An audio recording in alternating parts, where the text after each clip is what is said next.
Depuis plusieurs semaines, la guerre entre l'Iran et les États-Unis a provoqué une situation qui a des impacts bien au-delà de la région du Moyen-Orient. Au cœur de cette région sous tension se trouve un passage maritime crucial, le détroit d'Ormuz. Un point stratégique vital qui joue un rôle important dans l'équilibre économique et géopolitique mondial. Porte d'entrée du Golfe Persique, le détroit d'Ormuz est crucial pour le secteur énergétique mondial car c'est ici que transite pas moins de 20% du pétrole consommé à l'échelle mondiale et plus de 80% du pétrole et du gaz destinés au marché asiatique. Mais pourquoi ce détroit est-il aussi stratégique et quelles sont les répercussions des tensions actuelles?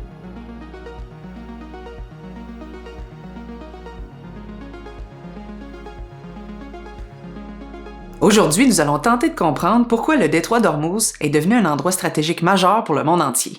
Et juste un petit mot avant de commencer, vous êtes nombreux à regarder mes épisodes sans être abonnés à ma chaîne, alors si la science et la géographie vous passionnent, je vous invite à vous abonner.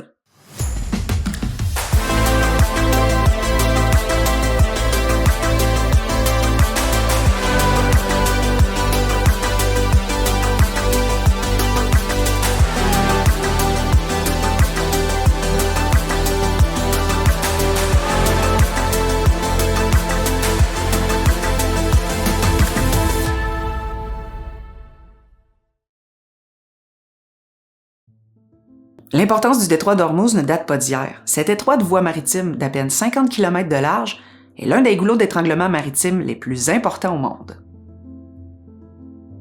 Déjà au Moyen Âge et à l'époque de la Renaissance, cette zone se trouvait au croisement de grandes routes commerciales reliant le Moyen-Orient à l'Asie et à l'Afrique. Des empires et des puissances maritimes ont longtemps cherché à contrôler ces voies de passage pour sécuriser les échanges de marchandises.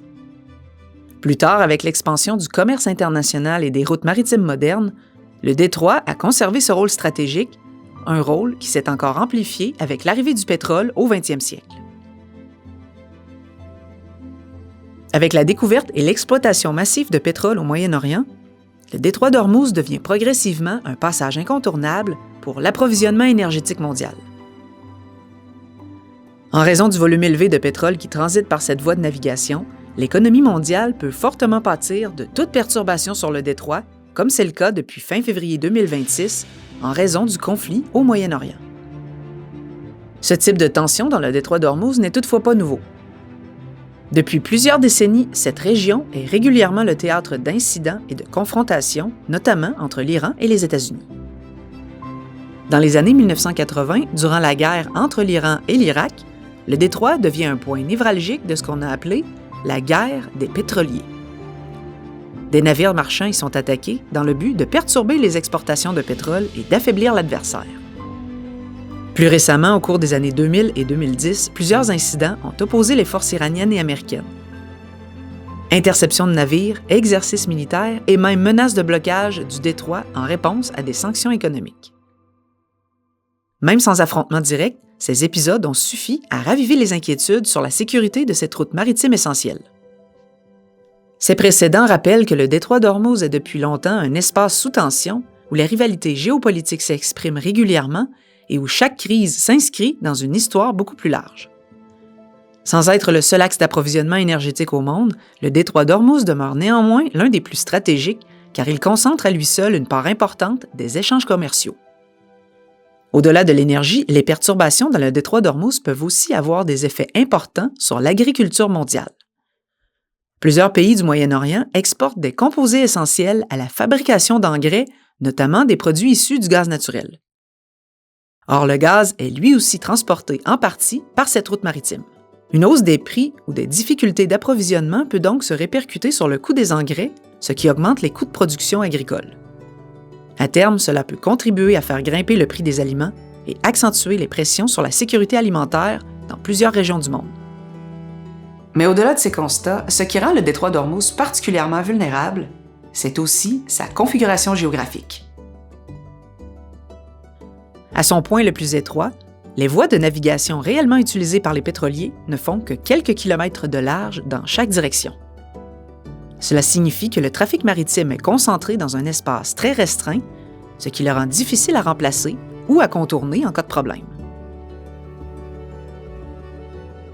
Contrairement à d'autres grandes routes maritimes, il existe très peu d'alternatives au détroit d'Ormuz.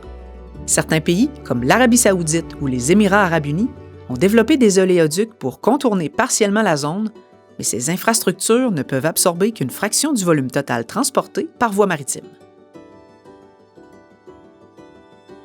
Depuis le début de 2026, les perturbations dans ce secteur entravent une grande partie des exportations de pétrole du Moyen-Orient. À moyen et long terme, une instabilité persistante dans le détroit d'Ormuz pourrait accélérer certaines transformations déjà en cours, comme la diversification des sources d'énergie, le développement de routes alternatives ou encore la relocalisation de certaines chaînes d'approvisionnement.